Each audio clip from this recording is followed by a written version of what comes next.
What's up, everybody on YouTube? AJ Russ back here with another video, and today we'll be recapping week 4 of the 2022 NFL season.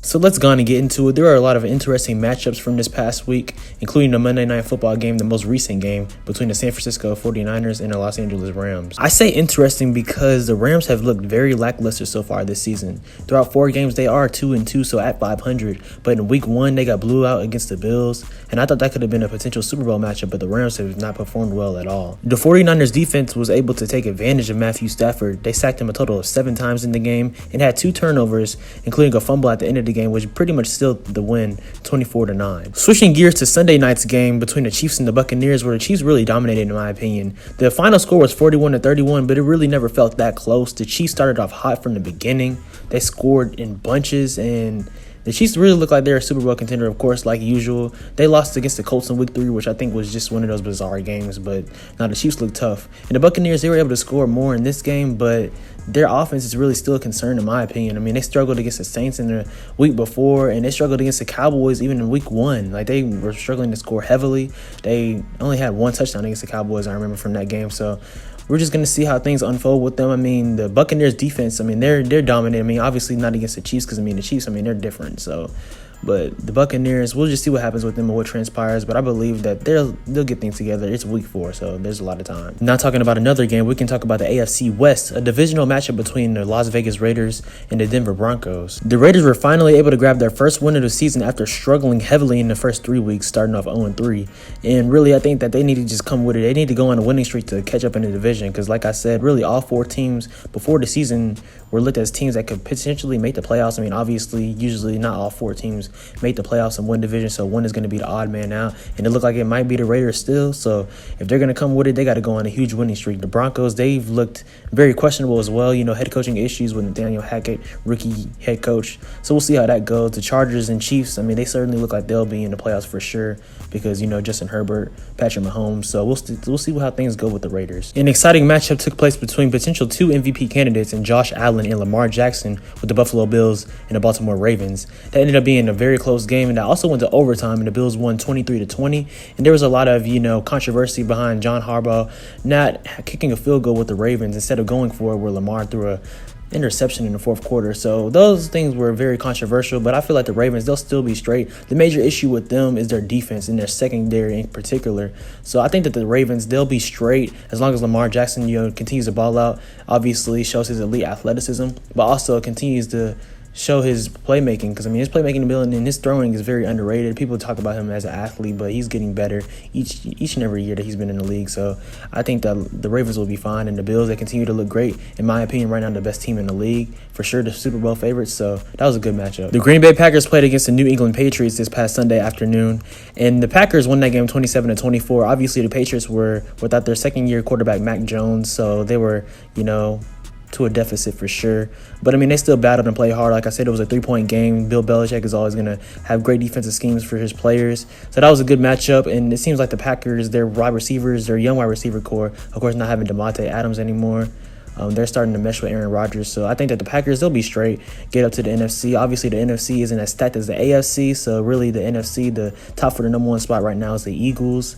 Everybody's talking about them as the best team potentially in the league as well, but I think the Packers will make a case for that as well. Speaking of the Philadelphia Eagles, they were able to win their game this past Sunday against the Jacksonville Jaguars 29-21. A close matchup for sure, arguably the first little bit of adversity that they faced so far this season, but they're looking very nice. Like I've said before, Jalen Hurts, he's looking like an MVP candidate, and right now the Eagles are the NFC favorites so far, but we'll see what transpires. Obviously, it was just week 4, and we still have 14 more weeks and 13 more games for every team, so we'll see what happens. But the Eagles are definitely looking nice, definitely looking like the favorites in the NFC East. I know in a couple of weeks they play against the Cowboys, so that'll be interesting to see that matchup against the Eagles and the Cowboys, seeing that Cowboys defense try to go at Jalen Hurts, because right now they have the best defense in the league, so we'll see what happens in that game. Staying in the NFC East, the Dallas Cowboys beat the Washington Commanders 25-10.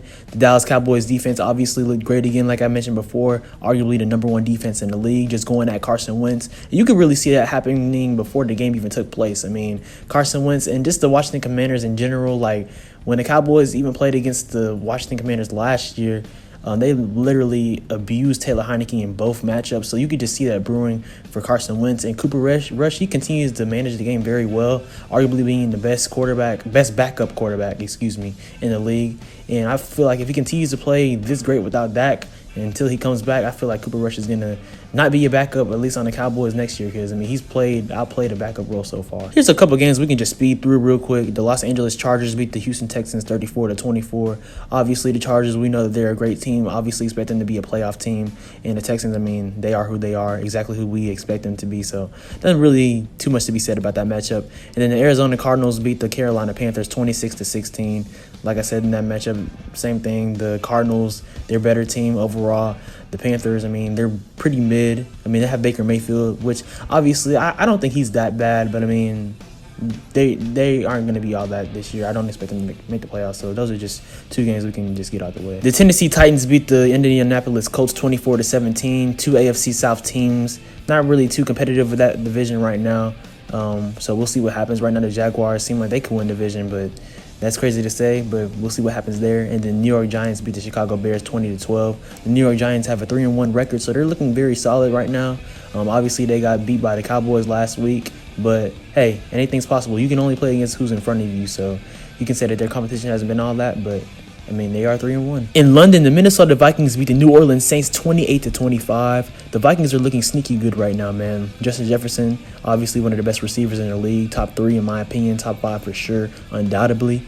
And the Saints, they obviously started Andy Dalton this week because Jameis Winston did not play. So I don't know what's going on with the Saints. I mean, they have a great defense. Well, a solid defense, you could say. But, you know, just with Jameis Winston, he's played so up and down. So we'll see what happens with them. But the Vikings, they could end up stealing the division from the Green Bay Packers. That's crazy to say, but not really. I mean, they look solid. They obviously got their butts whooped by the Eagles a couple weeks ago, but they look like they could win a division as long as Kirk Cousins manages the game right and doesn't do too much, you know, doesn't get in their own way. Surprisingly, the Browns lost to the Falcons 23-20. Obviously, prayers for Myles Garrett to continue to get over that accident that he suffered in the week prior. But the Falcons, they won this game against the Browns, so I was surprised to see that. Also, another surprising game, the Jets beat the Steelers 24-20.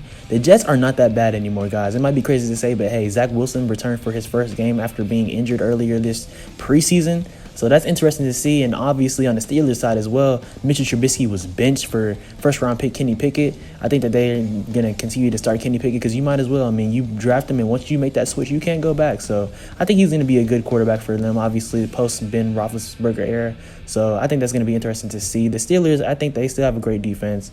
So we'll see what transpires. A high-scoring matchup took place between the Seattle Seahawks and the Detroit Lions as the Seahawks edged them 48-45.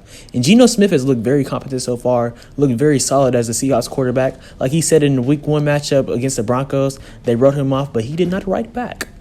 So he looks very good so far. So we'll see what happens there. And also, I wanted to talk about the last Thursday night game that happened, bro. And prayers up for Tua Tagovailoa. Also, I wanted to say this. If y'all want to watch a segment that I did for my college's student media program called Coup TV, I have something to say about the Tua Tagovailoa injury, so stay tuned for that. I'll post a community post about that. But anyways, the Bengals won that game 27-15 against the Miami Dolphins. And really, bro, like, I don't even have too much to say about the game, but just talking about Tua again, they just got to be smart about the players. You know, football is a physical sport. It's a lot that goes on, and it happens post-football. You know, these players, they end up suffering from CTE, and, you know, they're with their families and stuff. So, like, we've seen a lot of traumatic things happen. For example, Junior Seau, and then earlier this year, RIP Demaryius Thomas. So, like, we just got to watch that. I mean, as doctors, I mean, your job is to, you know, have the best interest for these players. Obviously, they want to keep playing because this is the game that they love. Obviously, for Tua, he's trying to prove to people that he is a franchise-level quarterback, which I believe he can be. A lot of people doubt him. A lot of people hate on him, but obviously, like, you just have to look out for the player. That's all of the games that took place from this past Week 4 matchups. Like I said, let me know in the comments down below if you're enjoying this series, how your team is doing, and just overall, let me know your thoughts so far throughout the season. Appreciate y'all watching. Make sure to like, comment, subscribe, and turn on post notifications. Follow me on Instagram and Twitter at SwaggyRuss, and also on TikTok at SwaggyRuss02. Like I said, stay tuned for more videos. I love doing this, love creating content, and we're almost at 1,000 subscribers, guys. So let's get it. We're almost there, and I'll continue to keep being consistent, and I appreciate y'all. So stay blessed.